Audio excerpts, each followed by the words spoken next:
तो चलिए अब हम बात करते हैं मल्चिंग की। मल्चिंग क्या है? A mulch is a layer of material applied to the surface of soil. Mulch क्या है? मल्चिंग का मतलब है कि एक लेयर का, ठीक है ना, लेयर ऑफ मटीरियल, एक मटेरियल की लेयर का कहां पे अप्लाई करना है? सरफेस ऑफ सॉइल पे, ठीक है ना। एक मटेरियल लिया आपने, उसको सॉइल के सरफेस पे अप्लाई करा, ये मल्चिंग होता है, ठीक है ना। अब वो मटेरियल क्या है ये बताने से पहले मैं ये बताऊंगा कि रीजन क्या है कि हम ऐसे मटेरियल्स को सॉइल सरफेस पे अप्लाई करते हैं, ठीक है ना। तो सबसे इंपॉर्टेंट रीजन क्या है? Reason for applying mulch include conservation of soil moisture, ठीक है। सॉइल मॉइस्चर का कंजर्वेशन मेन ऑब्जेक्टिव होता है मल्चिंग का, ठीक है ना। मल्चिंग का सबसे इंपॉर्टेंट काम क्या होता है? कंजर्वेशन ऑफ सॉइल मॉइस्चर, ठीक है ना। सॉइल मॉइस्चर को कंजर्व करके रखना, इंप्रूव करना सॉइल की फर्टिलिटी को, ठीक है ना। मान लीजिए आपने कोई भी मटेरियल सॉइल सरफेस पे अप्लाई कर रखा है, तो क्या होगा? माइक्रो ऑर्गेनिज्म क्या करेंगे? उसे डिके करेंगे, डिकम्पोज करेंगे, ठीक है ना। जिसके कारण क्या होगा? सॉइल की फर्टिलिटी इंक्रीज होगी। अब फर्टिलिटी इंक्रीज होगी तो अल्टीमेटली क्या होगा? उसकी हेल्थ भी अच्छी हो जाएगी, हेल्थ ऑफ सॉइल भी बढ़िया हो जाएगी, ठीक है ना। और क्या होगा? रिड्यूसिंग वीड ग्रोथ, वीड की जो ग्रोथ है उसको भी क्या कर देता है? ये रिड्यूस कर देता है mulching. And enhance the visual appeal of the area, ठीक है। क्या करेगा? जो देखने में जो फील्ड होती है वो अच्छी लगने लगती है, अट्रैक्टिव लगने लगती है मल्चिंग के कारण, ठीक है ना। अब मैं बात करूंगा मटेरियल की, जो हम क्या करते हैं सॉइल सरफेस पे अप्लाई करते हैं, ठीक है ना। वो कौन कौन से मटेरियल हैं? जैसे कि हमने भूसे का इस्तेमाल कर लिया, स्ट्रॉ का इस्तेमाल कर लिया, किचन स्क्रैप का इस्तेमाल करा, प्लास्टिक, पॉलीथीन और बहुत सारे ऐसे मटेरियल हैं जो कि हम सॉइल सरफेस पे अप्लाई करते हैं इन कारणों के लिए। किन किन कारणों के लिए? Conservation of soil moisture, improve fertility, health of soil and reducing weed growth and enhancing the visual appeal of the area, ठीक है ना। इन कारणों के लिए हम क्या करते हैं? सरफेस से, सॉइल सरफेस पे मटेरियल का अप्लाई करते हैं, ठीक है ना, ताकि इन कारणों के लिए, ठीक है ना। और वो मटेरियल क्या क्या है? Hay, straw, kitchen scrap, plastic, polythene et cetera, ठीक है ना। वैसे तो कई सारे मटेरियल हैं। तो चलिए अब हम बात करते हैं इसके नेक्स्ट टॉपिक की। तो चलिए अब हम बात करते हैं वेज ऑफ मल्चिंग की, कि मल्चिंग हम कितने तरीकों से करते हैं। मल्चिंग हम दो तरीकों से करते हैं। सबसे पहला है number 1 surface mulching and the second one is vertical mulching, ठीक है ना। सरफेस मल्चिंग में क्या नाम से पता चल रहा है? सरफेस पे मल्चिंग की जाएगी, मतलब क्या? जो भी मटेरियल अप्लाई होगा वो ऑन द सरफेस होगा, ठीक है। Mulches are spread on surface to reduce evaporation and increase soil moisture. क्या होगा? मल्चेस जो है इस सरफेस मल्चिंग में क्या होगा? जो भी मल्च मटेरियल होगा, ठीक है, जो भी मल्चेस होंगे, ठीक है ना, जो भी मटेरियल अप्लाई होगा वो किस पे स्प्रेड होगा? किस पे? सरफेस ऑफ सॉइल पे, ठीक है ना, on the surface of soil, ठीक है। Mulches are spread on surface, ठीक है। सरफेस किसकी? सरफेस सॉइल की। किसकी? सॉइल की, ठीक है। सॉइल सरफेस पे अप्लाई होगा मल्च, ठीक है ना, टू रिड्यूस, कम किसको रिड्यूस करने के लिए? इवेपोरेशन को। अब जब इवेपोरेशन कम होगा तो क्या होगा? अल्टीमेटली क्या होगा? इंक्रीज हो जाएगा सॉइल मॉइस्चर, ठीक है ना। तो सरफेस मल्चिंग के नाम से पता चल रहा है जो भी मल्च मटेरियल होगा वो सरफेस के ऊपर अप्लाई होगा। और क्यों होगा? To reduce evaporation and increase soil moisture, ठीक है। अब बात आती है वर्टिकल मल्चिंग की। अब इसे थोड़ा ध्यान से सुनिएगा, वर्टिकल मल्चिंग कई जगह पूछा जाता है, ठीक है। वर्टिकल मल्चिंग में क्या होता है? It involve opening the trench of 30 centimetre depth and 15 centimeter width across the slope at vertical interval of 30 centimeter, thus making more surface area available for water absorption. इसको ये तो हो गई इसकी डेफिनेशन। अब इसको सिंपल भाषा में ऐसे कहेंगे, मान लीजिए आप ये ट्री है आपके फील्ड में लगा हुआ है, ठीक है। मान लीजिए एप्पल का है या किसी का भी है, एक ट्री है, इसके पास में क्या करोगे तुम? एक ट्रेंच खोदोगे, मतलब एक गड्ढा खोदा जाएगा, ठीक है। कितने कितने सेंटीमीटर का? 30 सेंटीमीटर उसकी डेप्थ होनी चाहिए, 15 सेंटीमीटर उसकी विड्थ होनी चाहिए, ठीक है। आपने खोदा, ठीक है, इसकी 30 सेंटीमीटर गहराई है और 15 सेंटीमीटर क्या है? इसकी विड्थ है, ठीक है। 30 सेंटीमीटर इसकी वो क्या है? डेप्थ है, गहराई है, और 15 सेंटीमीटर इसकी चौड़ाई है, ठीक है ना। और कितने के हर इंटरवल पे? 33 सेंटीमीटर के इंटरवल पे इन्हें खोदना है, ठीक है।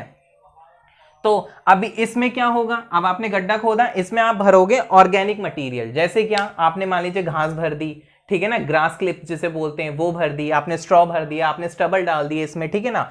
अब इससे क्या होगा? इससे ये होगा कि वाटर अब्जॉर्प्शन इससे बहुत बढ़ जाता है, ठीक है ना। इससे वाटर अब्जॉर्प्शन क्या होता है? बहुत बढ़ जाता है। वर्टिकल मल्च समझ गए ना? वर्टिकल का मतलब क्या होता है? ऐसे वर्टिकल मतलब ऐसे ऐसे होता है ना, ठीक है ना। तो आपने क्या करा, आपने एक गड्ढा खोदा, ठीक है ना, 30 सेंटीमीटर की डेप्थ थी, अब 15 सेंटीमीटर उसकी विड्थ थी, और ऐसे ही गड्ढे खोदते गए कितने, 33 सेंटीमीटर के इंटरवल पे, ठीक है, 33 सेंटीमीटर के इंटरवल पे आपने गड्ढे खोदे, इसमें भरा आपने ऑर्गेनिक मटेरियल। आप कभी भी मान लो बारिश हुई या कुछ भी हुआ, ठीक है ना, आपने इरिगेशन दिए, तो इसमें क्या होगा, वाटर एक तरीके से क्या होगा, स्टोर हो जाएगा। इससे क्या होगा, जो वाटर की अवेलेबिलिटी होती है वो बढ़ जाएगी और वाटर ज्यादा से ज्यादा अब्जॉर्ब होगा। अब जब वाटर ज्यादा से ज्यादा अब्जॉर्ब होगा तो क्या होगा, क्रॉप को पानी की कमी नहीं होगी। और मल्चिंग का मेन ऑब्जेक्टिव मैंने आपको बताया था ना कि कंजर्व करना सॉइल मॉइस्चर को, और इससे क्या होगा, सॉइल मॉइस्चर कंजर्व रहेगा, ठीक है ना, ज्यादा मतलब इवेपोरेशन कम हो जाएगा, ठीक है ना, और वाटर अवेलेबिलिटी क्या होगी प्लांट के लिए बहुत ज्यादा रहेगी, ठीक है ना। तो ये रहा वर्टिकल मल्चिंग। चलिए अब बात करते हैं नेक्स्ट टॉपिक की। तो चलिए अब हम बात करते हैं टाइप्स ऑफ मल्च की, ठीक है ना। मल्च दो टाइप की होती हैं, एक होती है ऑर्गेनिक मल्च, एक होती है इनऑर्गेनिक मल्च, ठीक है ना। ऑर्गेनिक मल्च में क्या आता है, जब हम ऑर्गेनिक मटेरियल यूज करेंगे एज अ मल्च तो वो क्या हो जाएगी, ऑर्गेनिक मल्च हो जाएगी, ठीक है ना। और जब हम इनऑर्गेनिक मटेरियल यूज करेंगे तो वो क्या हो जाएगा, इनऑर्गेनिक मल्च हो जाएगा। नाम से पता चल रहा है, ठीक है ना। ऑर्गेनिक मल्च में क्या क्या आएगा, ग्रास क्लिप, स्ट्रॉ, समझ में आया ना। मल्च का मतलब कि हम लोग ग्रास क्लिप में हम लोग क्या करेंगे, ग्रास की जो ग्रास क्लिप है उससे क्या करेंगे, उसको कवर करेंगे लैंड को, तो वो ग्रास क्लिप हो जाएगा। स्ट्रॉ, अब क्या होता है, कई जगह लिखा आता है stubble mulch, sawdust mulch, hay mulch, green leaves mulch, तो कुछ भी नहीं है ये, ठीक है ना। इस सब का मतलब एक ही है, ऑर्गेनिक मल्च है ना, ठीक है ना। अगर ऑर्गेनिक मल्च में अगर ग्रास क्लिप का इस्तेमाल हो रहा है तो उसे ग्रास क्लिप मल्च भी बोल सकते हो, स्ट्रॉ का यूज हो रहा है तो स्ट्रॉ मल्च भी बोल सकते हो उसे, क्योंकि उसमें स्ट्रॉ का यूज होगा तो वो स्ट्रॉ मल्च हो गया। अगर हम स्टबल का यूज करेंगे तो वो स्टबल मल्च हो गया, ठीक है ना। तो कभी कंफ्यूज मत होना, ठीक है ना, कि ये स्टबल मल्च है तो स्टबल मल्च क्या होगा। स्टबल मल्च में इजीली नाम से पता चल जाएगा, स्टबल मल्च है तो स्टबल का यूज होगा, स्ट्रॉ मल्च है तो स्ट्रॉ का यूज होगा, ग्रीन लीव्स मल्च है तो ग्रीन लीव्स का यूज होगा। तो ठीक है ना। अब हम बात करते हैं, देखिए ना, ग्रीन लीव्स जो सबसे इंपॉर्टेंट प्लांट है जो कि यूज करते हैं एज अ मल्च, वो है ढैंचा। कौन सा है, ढैंचा।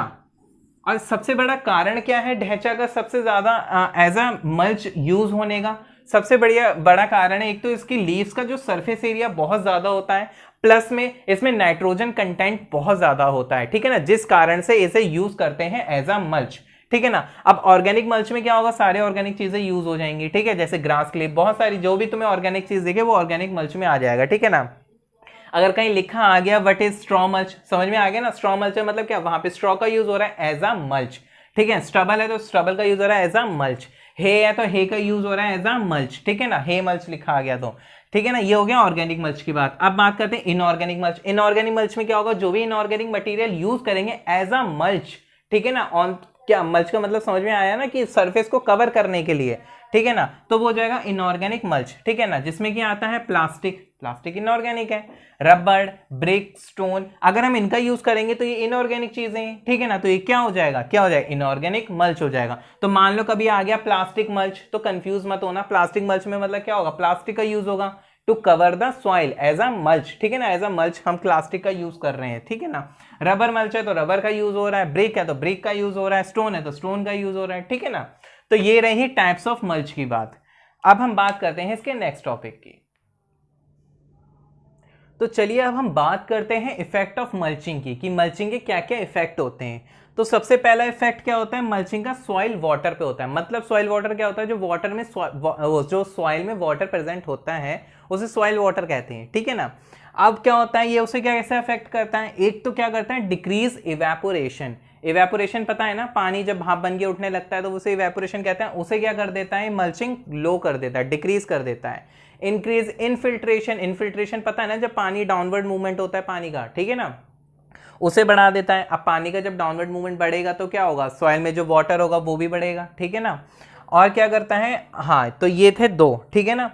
मल्च अफेक्ट सॉइल वाटर, कैसे कैसे अफेक्ट करेगा सॉइल वाटर को, एक तो डिक्रीज कर देगा इवेपोरेशन को, और दूसरा क्या कर देगा, इंक्रीज कर देगा इनफिल्ट्रेशन को। दूसरा है affect soil temperature, soil temperature को भी ये अफेक्ट करता है, जैसे रेडिएशन शील्डिंग करेगा, ठीक है ना, रेडिएशन जो आ रही होगी या तो उससे बचा लेगा, ठीक है ना। और हीट कंडीशन एंड ट्रैपिंग, और समय आने पे क्या करेगा, जो हीट है उसे भी ट्रैप करके रखेगा सॉइल में। तो कहीं ना कहीं इन दोनों रीजन के कारण ये क्या करता है, सॉइल टेम्परेचर को अफेक्ट करता है, ठीक है ना। अब बात करते हैं तीसरे की। अब देखिए ना, आपने ऑर्गेनिक मटेरियल अगर सॉइल में ऐड करा है तो क्या होगा, सॉइल न्यूट्रिएंट स्टेटस भी बढ़ जाएगा, ठीक है ना। अब ऑर्गेनिक मटेरियल क्या होगा, डिकम्पोज होगा, वो क्या करेगा, फर्टिलिटी इंक्रीज करेगा। जब फर्टिलिटी इंक्रीज होगी तो मतलब क्या होगा, सॉइल न्यूट्रिएंट स्टेटस अच्छा हो जाएगा, इंप्रूव हो जाएगा। इसका चौथा है point, improve soil structure, soil structure को भी बहुत इंप्रूव करता है मल्चिंग।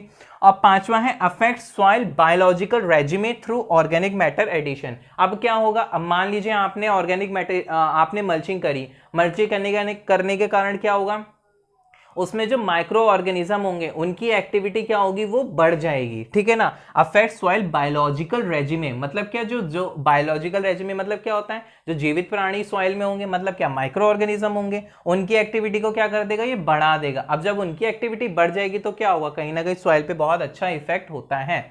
तो ये रहे इफेक्ट ऑफ मल्चिंग। तो चलिए अब हम बात करते हैं नेक्स्ट टॉपिक की।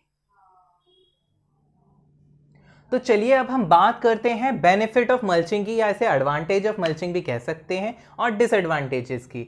एडवांटेज तो आपने देख ही लिए होंगे, कितने सारे अभी बताए गए हैं, देखें ना, उसमें से कुछ ये रहे, जैसे कि मैंने आपको बताया था, कंजर्व करके रखता है सॉइल मॉइस्चर को। अब जब सॉइल सरफेस कवर है तो क्या होगा, उसमें इरोजन भी नहीं होगा, तो रिड्यूस कर देगा इरोजन को। जो मल्चिंग है, ठीक है ना, मल्चिंग क्या करेगा, सॉइल के मॉइस्चर को कंजर्व करेगा, रिड्यूस करेगा सॉइल इरोजन को। तीसरा पॉइंट है इंक्रीज करेगा सॉइल फर्टिलिटी को, वो भी मैंने आपको अभी बताया कि कैसे इंक्रीज करेगा। सप्रेस करेगा वीड की ग्रोथ को, ठीक है ना। और मॉडरेट सॉइल टेम्परेचर, क्या करेगा, ये जो सॉइल टेम्परेचर है ना तो उसे ज्यादा हाई होने देगा, ना ही उसे ज्यादा डाउन जाने देगा, ठीक है ना। तो ये कुछ है, ये वैसे तो बहुत सारे हैं, ठीक है ना, इसमें ये कुछ हैं जो बेनिफिट ऑफ सॉइल मल्चिंग है, ठीक है ना। अब हम बात करेंगे डिसएडवांटेज की। डिसएडवांटेज क्या है, अब रेस्ट्रिक्ट कर देता है ऑक्सीजन की रूट जोन। अब मान लीजिए आपने एक सॉइल सरफेस पे पूरा आपने कवर कर दिया मल्चिंग मटेरियल से, ठीक है ना। मान लीजिए आपने घास डाल दी, या आपने हे डाल दिया, आपने सॉडस्ट डाल दिया, कुछ भी डाल दिया, क्या होगा, अब उससे ऑक्सीजन की जो सप्लाई है वो कहीं ना कहीं रेस्ट्रिक्ट हो जाएगी, कहां, रूट जोन में, ठीक है ना। तो कहीं ना कहीं एरेशन में प्रॉब्लम आ जाएगी, तो ये इसका एक डिसएडवांटेज है। दूसरा क्या है, अब क्या होगा, जब सॉइल सरफेस कवर रहेगी तो कहीं ना कहीं डिजीज और पेस्ट का खतरा बढ़ जाता है, ठीक है ना। उसके डेवलप होने का, डिजीज और पेस्ट के डेवलप होने का खतरा कहीं ना कहीं बहुत बढ़ जाता है, ठीक है ना। अब सर्टेन टाइप ऑफ मल्च, जैसे कुछ मल्च ऐसे होते हैं, जैसे कि हे है, भूसा है, स्ट्रॉ है, इनमें क्या होते हैं, बीज होते हैं, ठीक है ना। अब वो क्या करते हैं, वीड का काम कर सकते हैं। वीड माने, ठीक है ना, जैसे कि मान लीजिए आपने अपनी फील्ड पे स्ट्रॉ डाल दिया, अब धीरे धीरे क्या, जिसका स्ट्रॉ यूज कर रहा है वही आने लगा तो वो वीड ही हो जाएगा, ठीक है ना। उसके खतरा भी बढ़ जाता है वीड आने का। अब आपको लगेगा कि इसमें एक बता रखा है सप्रेस वीड ग्रोथ, और दूसरी तरफ बता रखा है कि वीड आने का भी खतरा होता है। वो इसलिए कि दूसरों को नहीं आने देगा, दूसरे जो वीड्स हैं, ठीक है ना, जो ऐसी वीड जो कि दूसरे टाइप की हैं, ठीक है ना, उन वीडों को नहीं आने देगा, ठीक है। अब इसमें ये लिखा है कि वीड आने देगा, वो सिर्फ वही वीड आएंगे जिनका मल्च मटेरियल यूज हो रखा होगा, जो कि आप इजीली क्या कर सकते हैं, रिमूव कर सकते हैं, ठीक है ना। तो ये रहे बेनिफिट ऑफ सॉइल मल्चिंग और डिसएडवांटेज ऑफ सॉइल मल्चिंग के, ठीक है ना। अगर आपको हमारी दी गई हुई नॉलेज अच्छी लगती हो तो प्लीज हमारे चैनल को लाइक करें, शेयर करें और सब्सक्राइब करें। Thanks for watching.